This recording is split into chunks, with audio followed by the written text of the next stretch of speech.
going to stay on the nonfiction trend here. I'm going to be introducing Alex Kotlowitz, who is the author of 4 books. His most recent, An American Summer, received the J. Anthony Lukas Book Prize.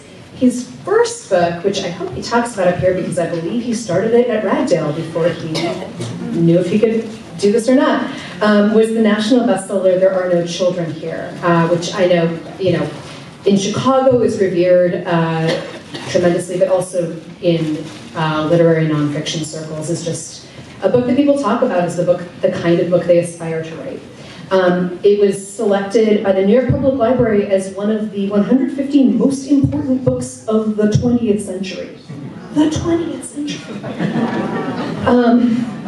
His other books, The Other Side of the River, won the Chicago Tribune Heartland Prize for nonfiction. His work has appeared regularly in The New Yorker, the New York Times Magazine, and on This American Life. His documentary work includes The Interrupters, for which he received a Independent Spirit Award and an Emmy, et cetera, et cetera, et cetera. He is just a phenomenal chronicler of sociology and modern life. He is a professor at Northwestern's Medill School of Journalism, and he and his wife, Maria, live in Chicago. I'm thrilled to welcome him.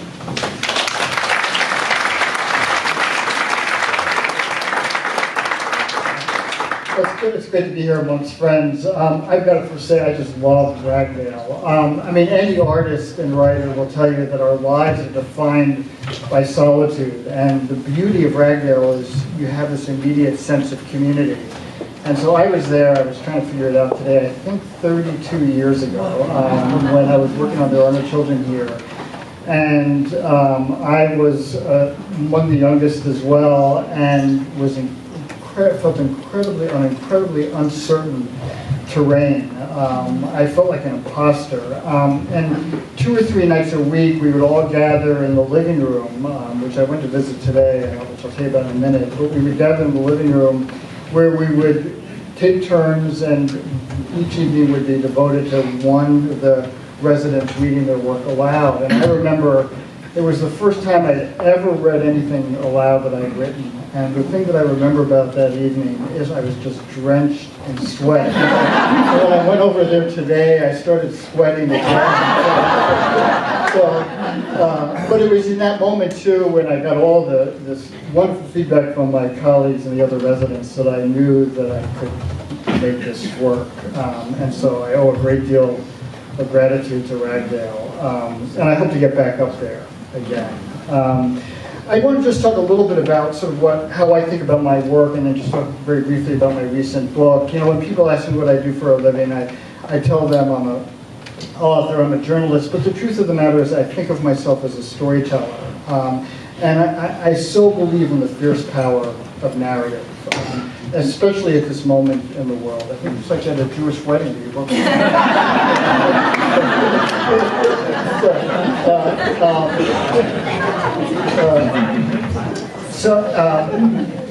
That I believe so fiercely in the power of narrative, and especially at this moment in time when there's far too much shouting going on, where there's too many people who simply tell you what they think, I know what is best, rhetoric, and you know of whom I speak.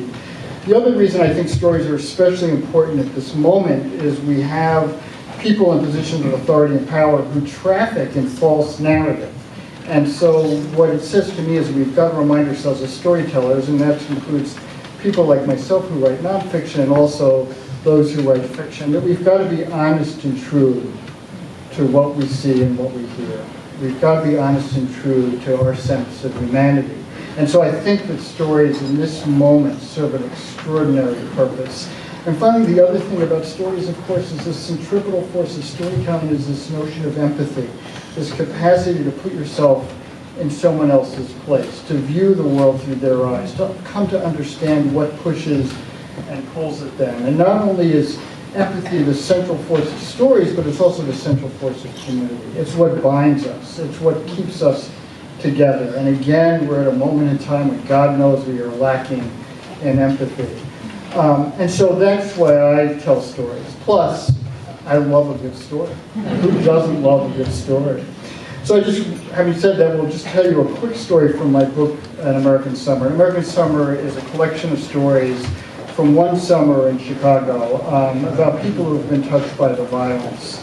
And I have long felt that we've completely underestimated the impact of violence on the lives of individuals and communities. And so I wanted to write about stories, and one of the things I love about my work is that it gives me a license to go out into the world and spend time with people I otherwise would never spend time with, to ask questions I've got no business asking. And I'm constantly getting knocked off balance. And one of the individuals I met was this 17-year-old boy, Marcelo Sanchez. And Marcelo, at the time when I met him, he had been arrested. He and a group of friends had gone out on a Saturday morning and had violently stolen cell phones from 3 individuals. And he was very quickly picked up by the Chicago police. And he was held on a $300,000 bond, an extraordinary high bond, in part because the police and the prosecutor saw that as a gateway to more violent offenses. And the first time I met Marcelo was in court when he was being arraigned. And I think that if you had met Marcelo on that day in court, there are many people who would have looked at this young man and thought that he was damaged goods, that he was someone who needed to be put away, needed to sort of suffer the consequences. And I think, too, that you probably would have thought to yourself, I know the shape of his journey. I know the shape of his narrative.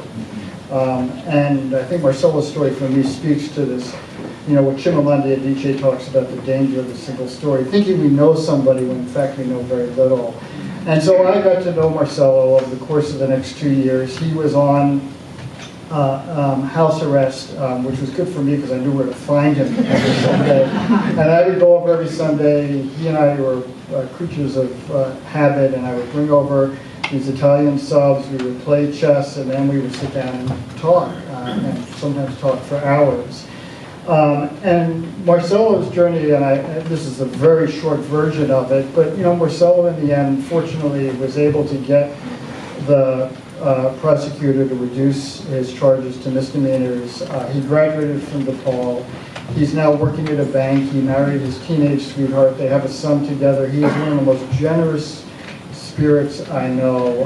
And feels great remorse for that Saturday morning.